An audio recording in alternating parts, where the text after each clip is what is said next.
Bien. Ahora sí. Buenas tardes a cada uno de ustedes. Le damos las gracias al Señor por permitirnos poder llevar este conocimiento a través de el análisis sintáctico de los textos bíblicos del libro de Salmos. Entonces, el día de hoy continuamos con nuestra serie de Salmos y específicamente Salmo 3, verso 2, teniendo en cuenta el Salmo 3, verso 1, oh Jehová, cuánto se han multiplicado mis adversarios. Correcto, hay que tener en cuenta eso, el verso anterior. Y que también hay que tener en cuenta que el capítulo 1 de Salmos es como la configuración para entender los primeros 40 capítulos aproximadamente de cómo es que son las personas que están en estos salmos.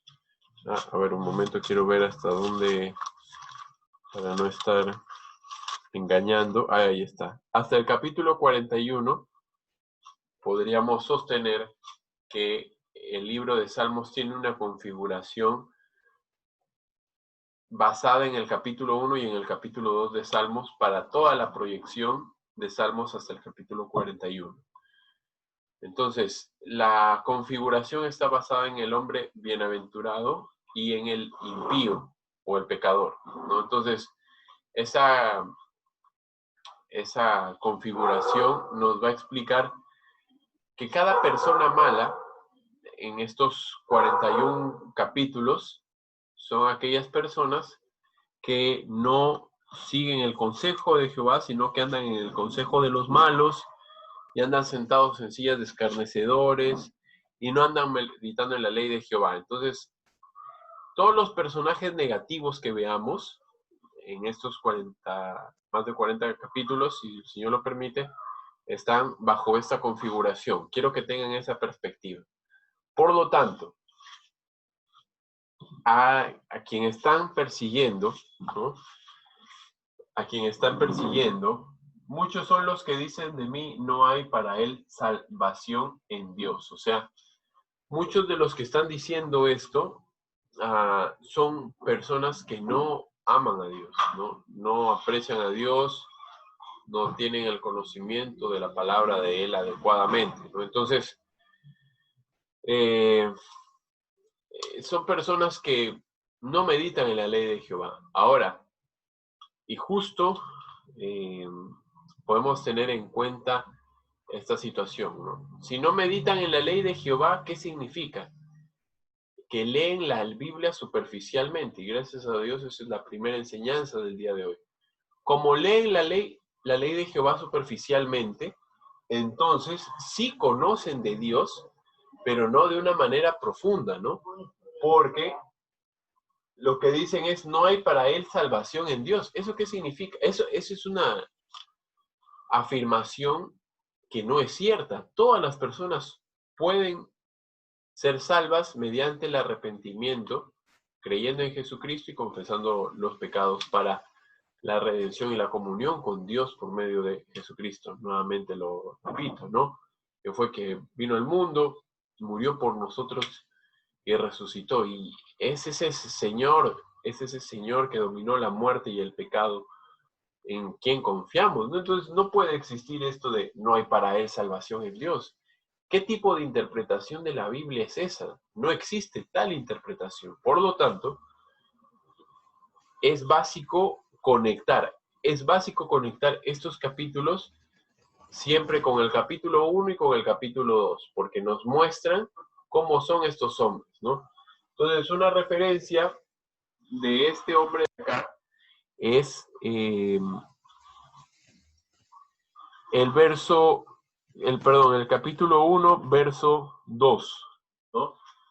Capítulo 1, verso 2, vamos a apuntar por acá. Capítulo 1, verso 2 acá. ¿Ya? Entonces, dentro de dentro de este verso hay una contradicción, ¿no? Una contradicción. ¿Por qué? Porque si vamos a analizar más adelante el capítulo 19 del libro de Salmos, la ley de Jehová es parafraseando, ¿ya? Pero bueno, vamos a buscarlo rápidamente también para tenerlo en cuenta. La ley de Jehová es perfecta, Salmos 19, verso 7, que convierte el alma. ¿Ah? También, ¿qué más podemos decir acá, no? Salmos 19, verso 7. Salmos 19, verso 7. O sea, ¿qué pasa? Esta persona no medita en la ley de Jehová. Por lo tanto, si no medita en la ley de Jehová, puede emitir un juicio de valor que es contradictorio, ¿no? Que es muy superficial, ¿no? Es sumamente superficial. Y es lo que, pues, suele ocurrir si es que no estamos, y esa es la palabra clave, ¿no? La palabra clave acá es si tú no estás meditando, ¿no? Meditar. Meditar. Esa es la palabra clave. La palabra clave de todo es meditar. Si tú no meditas en la ley de Jehová, por lo tanto, no puedes llegar a una interpretación correcta. ¿Está bien? No llegas a una interpretación correcta. Eso va a generar este tipo. Por lo tanto, si tú no haces una interpretación correcta, vas a emitir juicios incorrectos, ¿no? Vas a dar aplicaciones o enseñanzas que no sean adecuadas a lo que dice la Biblia, ¿no? Entonces, sumamente importante tener en cuenta capítulo 1, verso 2 y Salmo 19, verso 7, la ley de Jehová convierte el alma. Entonces, para pensar eso y analizarlo, por favor, hay que analizarlo y tengámoslo en cuenta porque si no, vamos a ir perdidos en la lectura del libro de Salmos, ¿no? Vamos a estar perdidos, ¿no? No vamos a referenciar adecuadamente, ¿no? Entonces, el meditar correctamente en la palabra del Señor me va a permitir interpretar, ¿no? Interpretar. Interpretar. Interpretar. Una correcta interpretación me lleva a una correcta aplicación. A una correcta aplicación. ¿Por qué estamos mencionando esto, Emanuel? Porque en este salmo no se ha meditado bien, por lo tanto, se está dando una aplicación errada de la palabra de Dios, ¿no? Porque estamos analizando automáticamente esta parte. No hay para él salvación en Dios. ¿Cómo no puede haber salvación en Dios? Para todo el que cree hay salvación en Dios. Para todo. Entonces, recuerden este esquema, ¿no? Meditar, interpretar, aplicar. Ahora, si yo no estoy meditando, si solamente veo así superficial, ¿no? Entonces voy a tener una mala interpretación y finalmente una mala aplicación, ¿correcto? Entonces primero es meditar, interpretar, aplicar. Ya podríamos decir ahí, ¿no? Hacer una especie de mnemotecnia acá, ¿no? Meditar, ¿basada en qué? En el Salmo, capítulo 1, verso 2. Meditar, interpretar, aplicar. Meditar, interpretar, aplicar. Y entendiendo que meditar, ¿cuál es el concepto de meditar dentro de la cultura judía? Meditar no es simplemente que hoy día te levantas y dices, ya, voy a leer de porrazo la Biblia. Eso no es meditar, ¿correcto? En palabras del redactor del Salmo 119, inspirado por el Espíritu Santo, Salmo 119, verso 55, ¿no? Me acordé en la noche de tu nombre, oh Jehová, y guardé tu ley. ¿Eso qué significa? O sea, el meditar es que te estás recordando, en cada parte del día estás recordando. No lo dejas por ahí simplemente, no, lo estás recordando. Entonces, recordemos esta mnemotecnia mía, ¿no? Meditar, interpretar, aplicar. No es, ojo, no es leer. Si tú dices leer la Biblia, el leer no te va a llevar a interpretar. Ahí viene el problema. Recuerden qué es lo que tenemos que hacer. Meditar, interpretar, aplicar. No leer simplemente. Si yo leo, no interpreto bien. Y si yo no interpreto bien, no puedo aplicar correctamente. Bien, entonces, ahora viendo el plano de los verbos, de este texto de acá, ¿cuántos verbos tenemos? Manuel, tenemos 3 verbos acá. ¿Cuáles son esos 3 verbos? De manera, aquí creo que por un momento, me estoy como que desapareciendo, ¿no? Ahí está, ahí hay un pequeño efecto.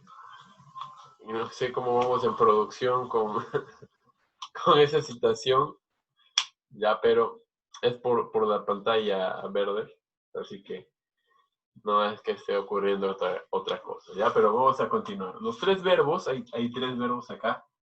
Tenemos primero son, dicen, hay. Esos son los 3 verbos. Son, dicen,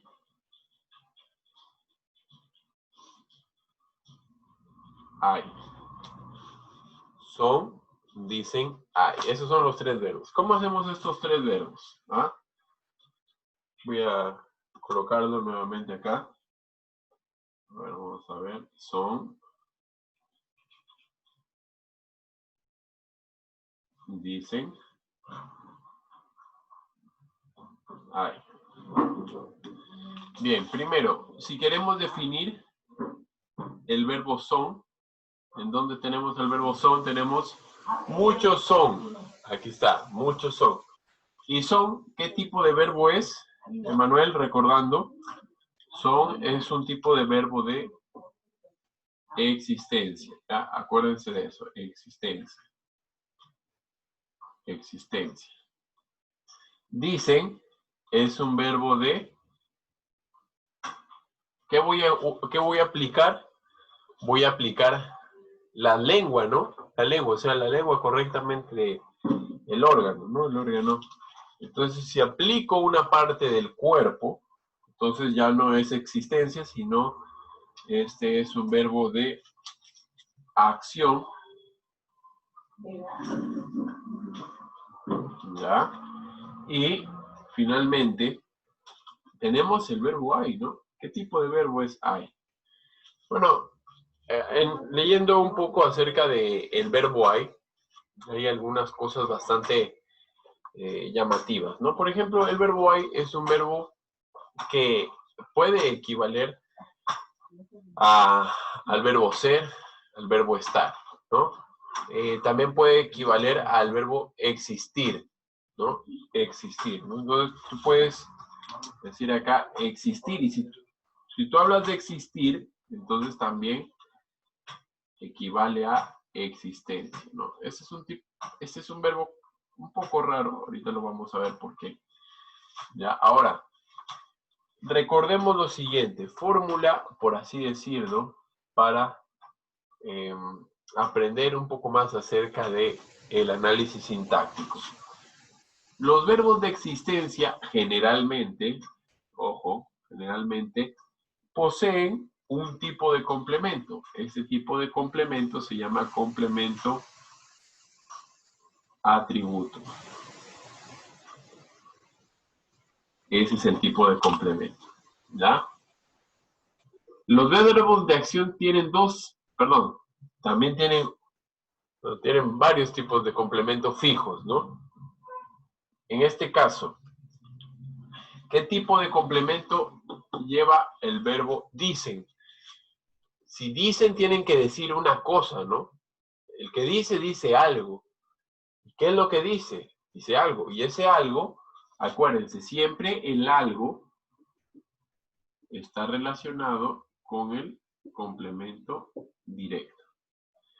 Entonces, ¿cuál es lo que va con este verbo de acción? Que es el complemento directo. Y acá, este es un tipo de verbo de existencia, Manuel. Pero, ¿qué debería de ir acá generalmente? El complemento atributo. Pero cuando el verbo de existencia no está referido a es, que es de son, ¿no? Entonces, tú tienes que aplicar el algo. Hay algo, ¿no? Tiene que haber algo. ¿Qué hay? Hay algo. Y si hay algo, recordemos siempre si decimos algo, entonces hablamos de complemento directo. Solo en este caso, solamente en este caso, ojo, solamente en este caso, este verbo de existencia cumple esta función de complemento directo, ¿ya? Solamente en este caso. Pero la generalidad del verbo de existencia es que poseen, ¿ya? Poseen complementos atributos. Muy bien. Entonces, espero que tengan en cuenta eso. Vamos ahora sí a explicar. Vamos a ir viendo verbo uno por uno. Ya vamos a ir viendo uno por uno, desglosando. A ver acá. 1, 2, 3. A ver, muy bien. El verbo son nos va a exigir en este caso un complemento atributo. Lo que significa que acá hay un atributo, ¿no?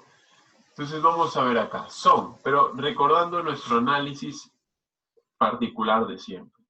Son es un verbo que está conjugado en la tercera persona, y el plural. Tercera persona, ellos son. ¿Quiénes son ellos? A ver, voy a buscarlos acá. La oración comienza desde la mayúscula hasta el signo de puntuación. Desde la mayúscula hasta el signo de puntuación. Por lo tanto, ellos está acá. Y voy a colocarlo acá. Ese es otro ejercicio que vas a acostumbrarte a realizar. ¿Cuál es ese ejercicio, Manuel? Ese ejercicio consiste en cada vez que encuentres el verbo, cada vez que encuentres el pronombre personal del verbo, vas a tratar de ubicarlo en la oración. ¿Pero cómo? De una manera entre paréntesis, para que no te confundas, pero para que seas consciente de que el verbo está presente, ¿ya? Hasta que puedas tú ir relacionándote con el verbo y con el pronombre y los sujetos. Muy bien, muy bien. Ellos son. Y aquí he puesto un tipo de PN, ¿no? PN. ¿Qué significa PN? Predicado nominal. Los predicados nominales son los que tienen al complemento atributo. Y los predicados nominales, los predicados nominales están relacionados con predicado nominal. El predicado nominal está relacionado a los verbos de existencia, ¿ya? A los verbos de existencia, ¿no? Hay algunas personas, ¿no? Maestros, que estos verbos de existencia les van a llamar verbos copulativos. Verbo copulativo, ¿ya? Verbo copulativo, ¿correcto? A ver, por ahí se ve. Ahí está. Verbo copulativo. Aquí estoy que me desaparezco ya. Bueno, aquí regresamos. Muy bien. Predicado nominal, verbo copulativo, y el verbo copulativo siempre te va a exigir el complemento atributo. Y ese complemento atributo es la característica o el nombre, ¿no? En este caso, muchos son, Siempre cuando tengas un tipo de complemento atributo, siempre haz este ejercicio, ¿no? Reestructura la oración y mantente hasta el son. Este es el ejemplo reestructurado, ¿ya? Ejemplo, vamos a ponerle acá, R. Muchos son, y tú eliges darle una palabra. Muchos son, vamos a poner en este caso, estudiosos. Estudiosos. Muy bien, ahí está, estudiosos. Pero, y ahora viene la pregunta. Emanuel, este estudiosos tiene la característica de ser un adjetivo. Por lo tanto, diríamos que los atributos tienen como carga sintáctica, perdón, como carga semántica o carga gramatical a los adjetivos. ¿Ya? A los adjetivos. Voy a borrar para acá para que se vea mejor. A los adjetivos. Es una muy buena definición. Es una muy buen análisis. Sin embargo, muchas veces lo que hacemos nosotros es esto. Los estudiosos. Los estudiosos.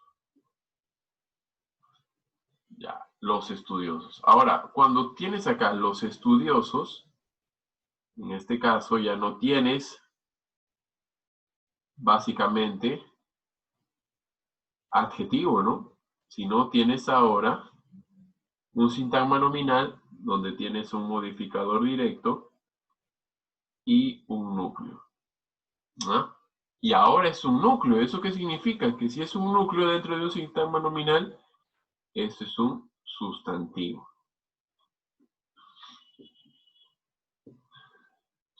Eso es un sustantivo. Por lo tanto, el atributo, en este caso, y básicamente en la mayoría de casos, el atributo, eso lo voy a poner por acá, el atributo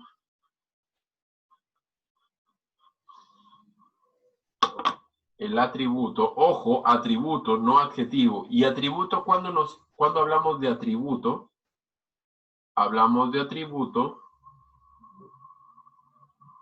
cuando vemos, cuando hablamos de atributo,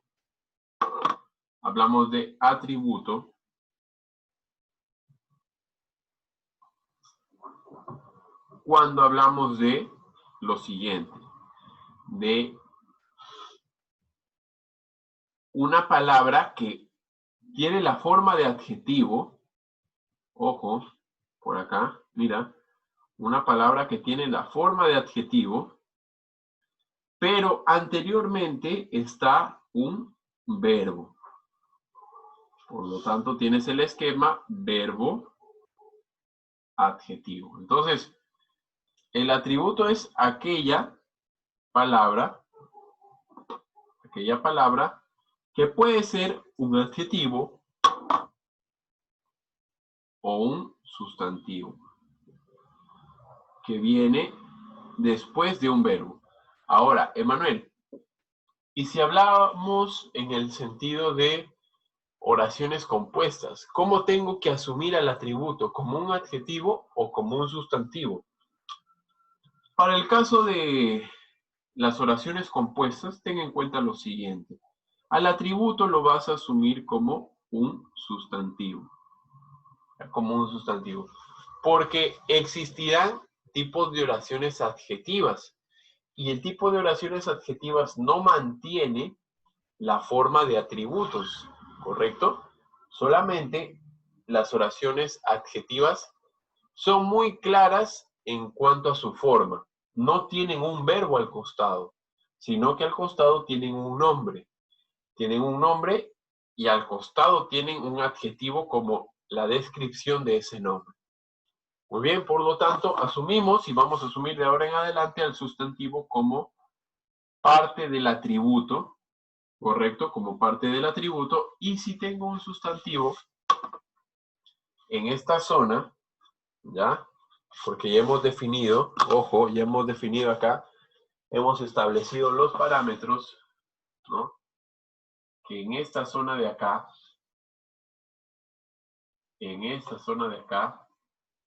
debe existir. ¿Qué debe de existir? Después del verbo copulativo debe de venir un complemento atributo. Pero ese complemento atributo proviene ¿de dónde? ¿De dónde proviene ese complemento atributo? Ese complemento atributo viene o proviene de un sustantivo. Por lo tanto, si acá tengo un sustantivo, mira lo que tengo acá. Muchos son los que dicen de mí. Por lo tanto, los que dicen de mí es un sustantivo. Sí o sí tiene que venirte un sustantivo acá. Muchos son sustantivos. Esa es la precisa. ¿Ya? Muchos son, y aquí viene el sustantivo. Entonces, lo que venga acá, esto de acá, lo que esté en esta zona, mira, por eso está este cuadrito, lo que esté en este cuadrito es un sustantivo. Vale mencionar, perdón, qué son los sustantivos, ¿no? Los sustantivos son la categoría gramatical, ¿ya? Categoría gramatical que se emplea para nombrar, en este caso, a las personas, ¿no? Categoría gramatical que sirve para nombrar, vamos a poner por acá, personas, ¿ya?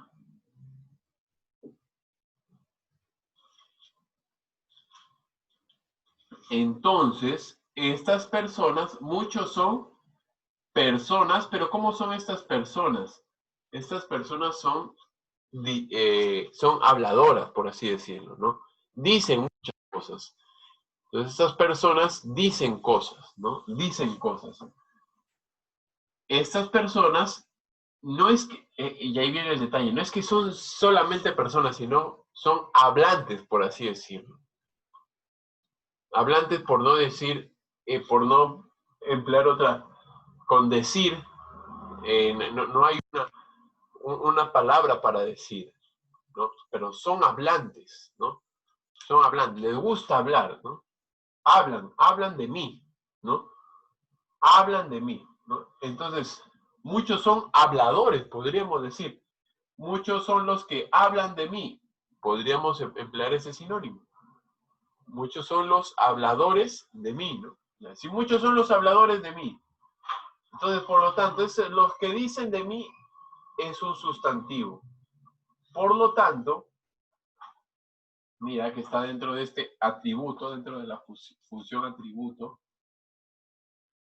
Voy a ponerle por acá un poquito de azul, recordando siempre la marca de la morfología. Ya ese es a nivel morfológico, ¿ya? Muy bien, entonces este es un sustantivo. Entonces, ¿eso qué significa, Manuel? Que lo que está dentro es un sustantivo, pero lo que está dentro es una oración.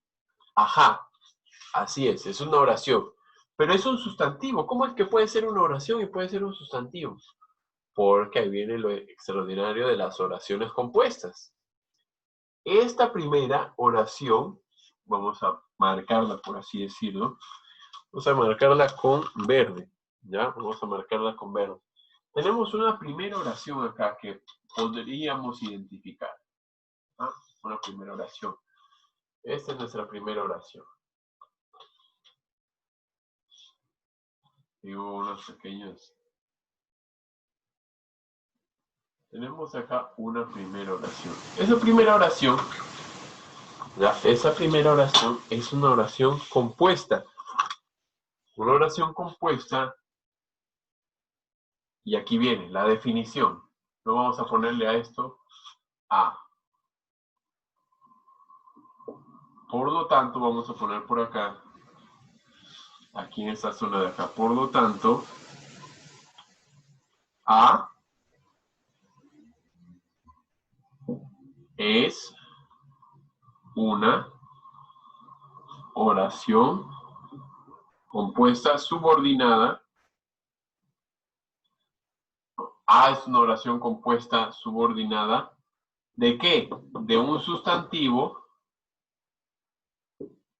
De un sustantivo de complemento atributo. ¿Ya?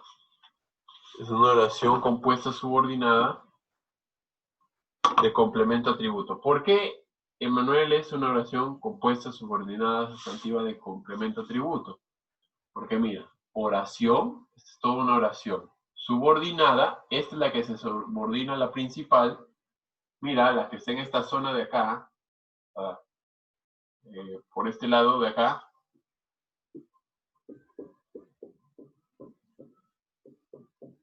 Esta es la que se subordina. Ah, mira, la estoy pintando ahí.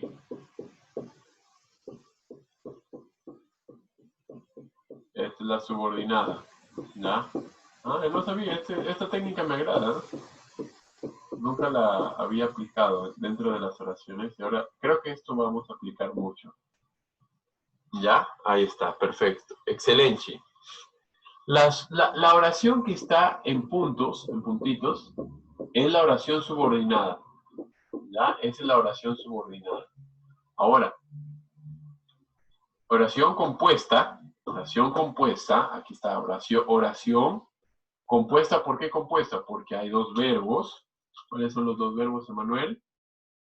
Los dos verbos son, y por aquí está, dice, aquí está. Esos son los dos verbos. Por eso es compuesta. Oración compuesta subordinada. Subordinado es lo que está entre puntos negros, ¿ya? Subordinada sustantiva, ¿por qué? Porque toda esta oración que está acá, la subordinada, es de un sustantivo. ¿Subordinada de qué? Y justo se encuentra en la zona del complemento atributo. Por lo tanto, la A es esa. Oración compuesta subordinada sustantivo de complemento atributo. ¿Y qué nos quiere decir la Biblia acá? Que estos hablantes son muchos, o muchos son estos hablantes, no está hablando de cantidades.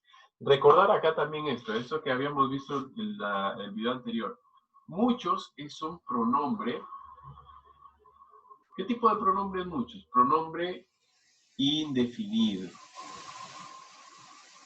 Wow, esto es tremendo, ¿no? Porque no sabemos cuántos son, ¿no? David acá, que es el autor de este salmo, vamos a ver. Así es, David dice que son muchos. Estábamos diciendo muchos, no solamente era el rey Saúl, ¿no?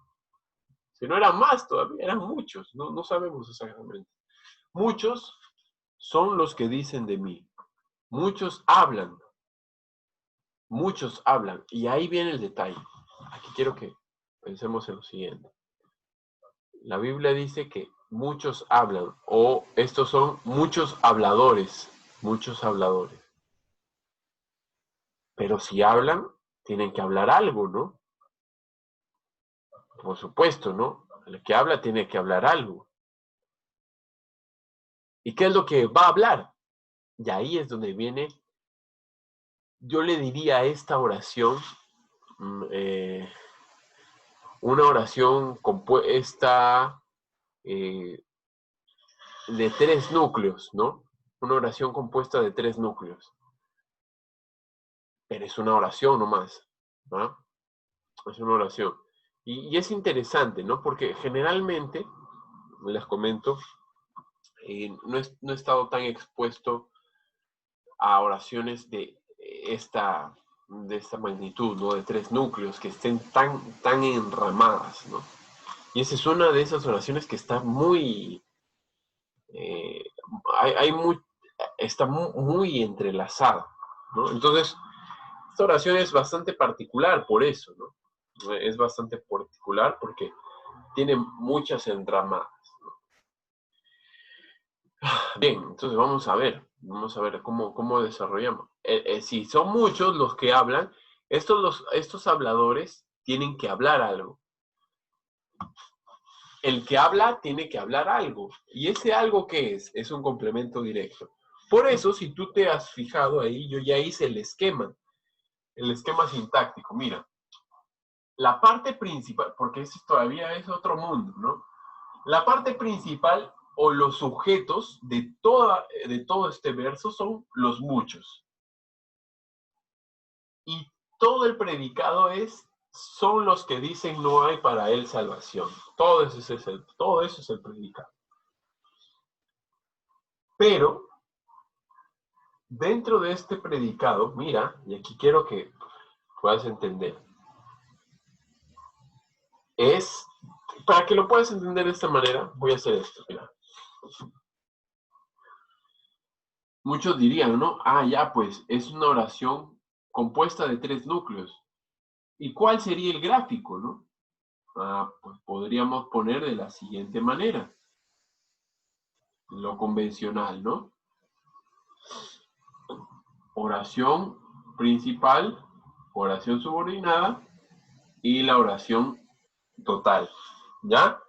Pero yo tengo un gráfico para esta oración.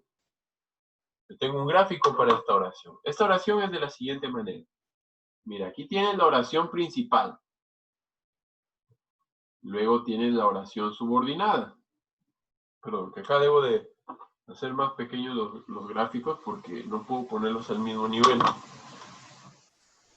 Oración principal.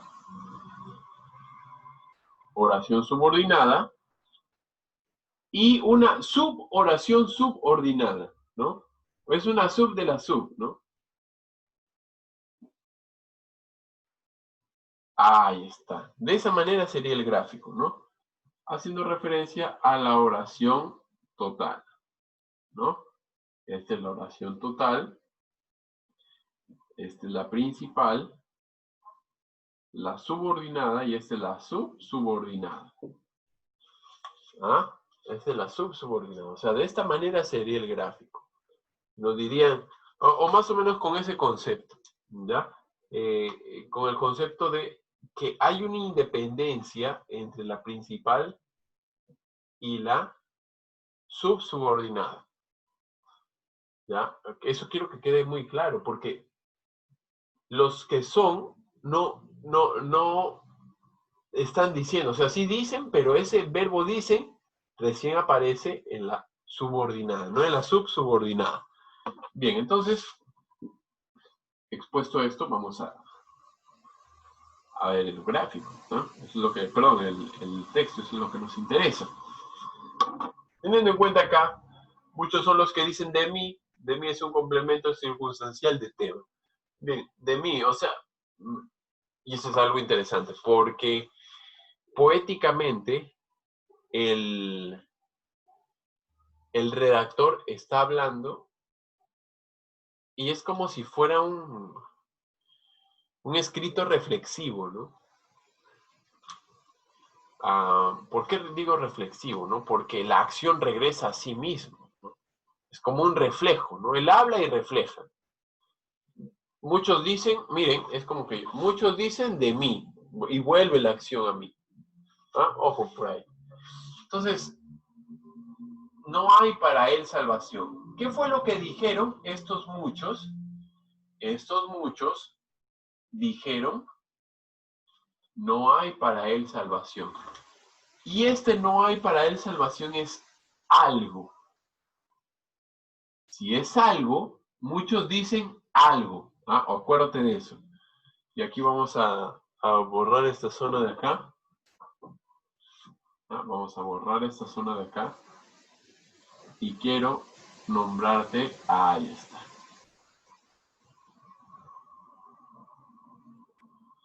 Quiero que analices esto de acá. Muchos dicen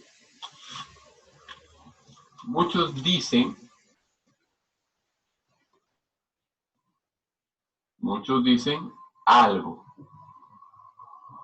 Muchos dicen algo. ¿Este algo qué es? ¿Qué es lo que dicen? ¿Dónde está este algo? Este algo está en esta zona. Aquí está. No hay para él salvación en Dios. Ese es ese algo. Y recordemos, algo pertenece al complemento directo. Por lo tanto, lejos de hacer todo el análisis sintáctico, podríamos aventurarnos a decir lo siguiente. Esto es A, por lo tanto esto es B, por lo tanto esto es B, y diríamos lo siguiente, ¿no? Por lo tanto, y B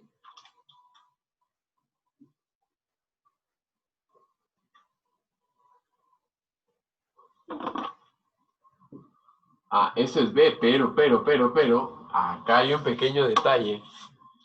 Acá hay un pequeño detalle. Ojo, que yo estoy olvidando. Yo estoy olvidando. Voy a poner acá con azul mejor. Es este detalle. Recuerdo que gracias a Dios estuve trabajando hace muchísimo tiempo, en mis primeros años de profe, en el colegio Fray Pedro Urraca, ¿no? Gracias a Dios tuve la oportunidad de laborar ahí y comenzar. ¿Y por qué menciono esto? Porque justamente en este colegio había muchos plumones en cada salón, de diferentes colores, ¿no? Y justo ahorita yo quisiera otro color de plumón y para poder evidenciarlo mejor, ¿no? Pero, bueno, no solamente está este. Pero en ese colegio había varios plumones, ¿no? Y había una buena gestión ahí, ¿no? Gracias a Dios por eso. Me imagino que seguramente con más plumones se podría explicar un poco mejor, ¿no? Porque, bueno, igual el concepto se busca entender. O sea, con un solo plumón yo recordaba a mi profe cómo es que llevaba muchos plumones en una bolsa, ¿no? Pero él solamente cogía un plumón negro, ¿no? Pero bueno, ya son cosas que ocurren. Cuando estamos en la universidad, gracias a Dios, como que podemos profundizar un poco más y no importa tanto si está blanco y negro, tú lo ves igual a colores, ¿no? Pero cuando eres profe, quieres que todos lo entiendan, ¿no? Y si es necesario emplear muchos colores, pues los empleas, ¿no? Eso me hace recordar mucho al amor de Dios por nosotros, ¿no? Dios buscó todos los medios para acercarse al hombre y siempre los está buscando y Él quiere salvarte, ¿no? Pero quiere primero que tú te arrepientas y creas. Recuerda eso. Y Él ya utilizó todos los colores.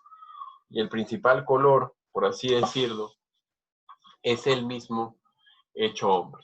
Entonces, tener en cuenta eso. Bien, entonces, ¿por qué hago ese paréntesis? Porque aquí viene la otra oración, ¿no? Aquí viene la otra oración. La otra oración está por acá. Ahí está, mira.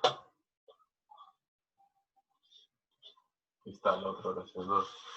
Se ha pintado bien.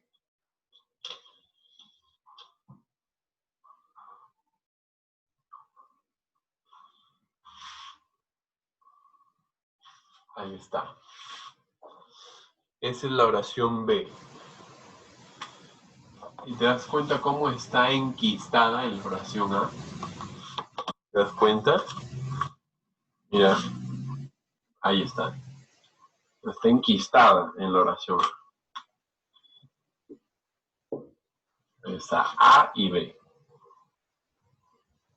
Por lo tanto, B, ¿dónde comienza B, Emanuel?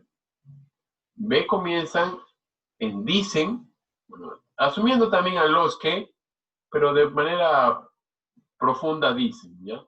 Desde dicen hasta en Dios. Ahora, si dicen, tienen que decir algo. Y ese dicen, ese algo que dicen, ese algo, y aquí viene el otro detalle, el complemento directo es un sustantivo. También es un sustantivo. Por lo tanto, si el complemento directo es un sustantivo, es lo que va a ocurrir acá. A ver, decimos lo siguiente. B es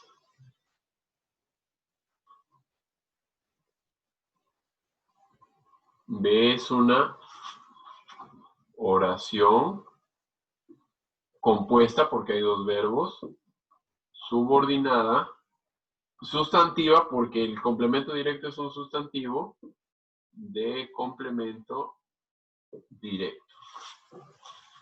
Entonces tengo acá dos oraciones interesantes. Una es de atributo y otra es de complemento directo. Y es muy precisa, ¿no? Porque el atributo es del quién está hablando y el complemento directo lo que están hablando. Y aquí viene la parte interesante. Analizando al complemento directo que es una oración. Hay para él salvación, no hay para él salvación. Quiero detenerme acá. Recordar que el para él es un complemento indirecto porque él, o sea, él se va a beneficiar con el para, y si se beneficia con el para es un complemento indirecto. Por lo tanto, este hay es el verbo, pero ¿qué tipo de verbo es este hay? ¿Qué tipo de verbo es este hay? Este hay es un verbo auxiliar, y habíamos dicho, es similar a un verbo de existencia. ¿Cómo decir existir? No existe para él salvación. Y ahora quiero preguntarte lo siguiente. Quiero que pienses esto, ¿ya? Y es algo que estaba pensando, ¿no? Porque nosotros, ¿qué siempre le hacemos, no? Le aplicamos pronombres, ¿no? Aquí he puesto bv.in. ¿Qué significa eso, Manuel? Vamos a ver lo siguiente. No he puesto pronombres. ¿Por qué no he puesto pronombres? Por algo, ¿ya? Voy a poner por acá hay. Ahí está hay. Lo que se ve más o menos. Voy a ponerlo con negro mejor. Hay. Hay. ¿Ya? Hay. Voy a unirle pronombres. Voy a crearle pronombres. A ver. Yo. ¿Se puede poner yo ahí? No se puede poner yo ahí. Tú hay. No se puede. Él hay. No se puede. Nosotros hay. No se puede. Ustedes hay. No se puede. Ellos hay. No se puede. Por lo tanto, esto que estamos haciendo es colocarle pronombres. Si no hay ningún pronombre que pueda conjugarse con hay, ¿qué significa eso? Eso significa...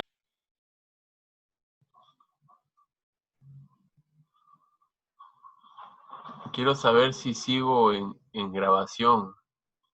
Creo que sí, ¿no? Bien, Dios quiera que siga la grabación. Yo creo que sí, yo creo que sí. Bien, un momento que voy a... Océanos. Elaborada. Bien, vamos a terminar la grabación ya. Sí, sí.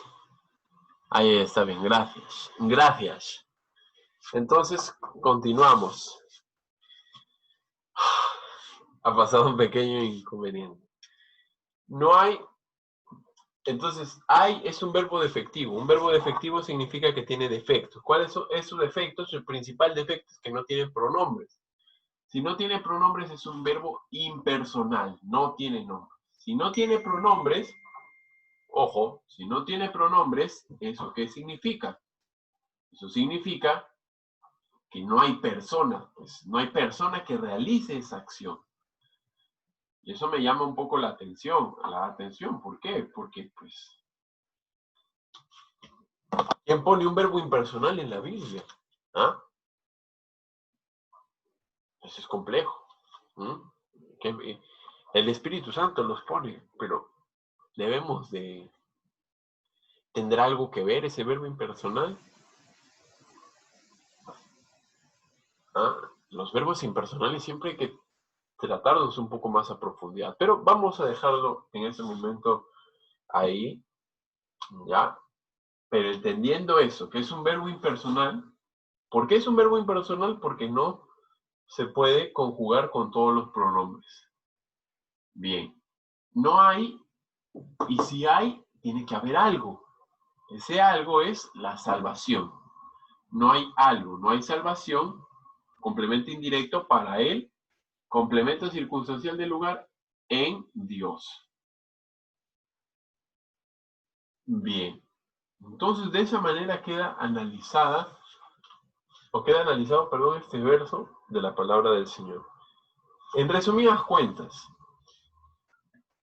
lo que nos interesa ahora, que estamos de moda, porque está de moda esto, en este capítulo, ¿no? Es que A es una oración compuesta, subordinada, sustantiva, de complemento atributo, aquí está A, por acá está A, y B es una oración compuesta, subordinada, sustantiva, de complemento directo. Entonces, estos muchos, ¿no? Estos muchos dicen cosas, ¿no? Y estas cosas, las aplicaciones, ¿no? Reiteramos, en base al video que hemos realizado hace unos días, siempre los muchos, siempre tenemos muchos adversarios, tenemos pocos amigos. De hecho, nuestro mejor y único amigo es el Señor Jesucristo. Los otros sí son amistades, pero si son creyentes, eso es lo adecuado. Ahora, esto me lleva a pensar, gracias al Señor, en una aplicación. Voy a dar solamente una aplicación en cuanto a esto. Ya, una aplicación. No vamos a extendernos más porque ya está avanzada la hora. Vamos a decir esto, ¿no? Muchos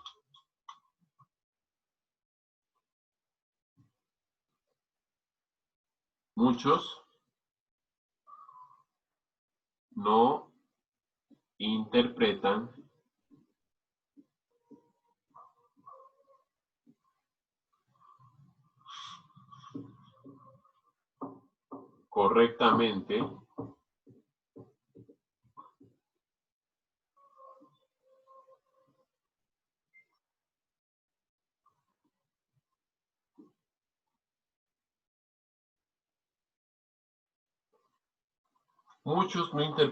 correctamente la Biblia.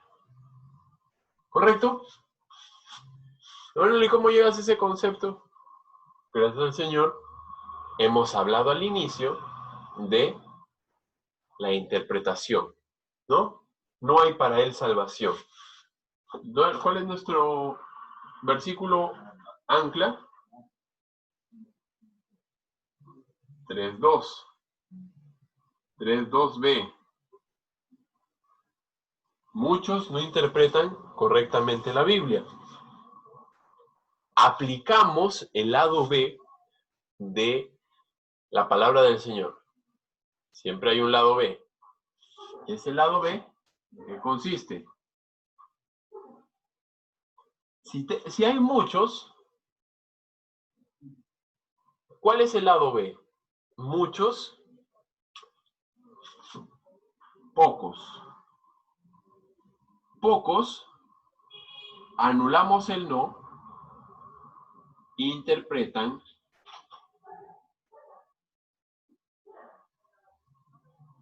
correctamente la Biblia. ¿Se cumple en la vida real esto? Por supuesto que sí. Pero es mi deseo, y esto es lo que habló el Señor en su palabra. Ojo, eso es lo que habló el Señor en su palabra el día de hoy. Es mi deseo interpretar correctamente la palabra del Señor. Y espero que sea vuestro deseo. Recordemos, estos muchos siempre se caracterizan por ser revoltosos. En cuenta del verso 1, dice que se levantaban contra David. Son pleitistas. Generalmente esos muchos tienen como característica ser así, habladores, ¿ah? Habladores, hablan de más. Y espero en el Señor que juntos podamos ser pocos bueno, de los pocos que interpreta adecuadamente la palabra del Señor, ¿no? Y no cometer este error. No hay para él salvación. ¿Cómo no puede haber salvación en Dios? Para salvación a todo aquel que cree, como dice el libro de Romanos, al judío primeramente y después al griego. ¿Ah? Y la palabra del Señor se sustenta de una manera tan eficaz. Bien, les agradezco. Ahí está la aplicación. ¿Ya? Los análisis, ya cuando vemos oraciones compuestas, ya como que analizar la oración en pequeño es un poco complejo, ya es más sencillo. Pero gracias al Señor por eso, Él nos da esta capacidad. Espero que ustedes también la puedan desarrollar con el tiempo. Nos vemos. Buenas tardes. Amor, voy a salir para grabar al toque.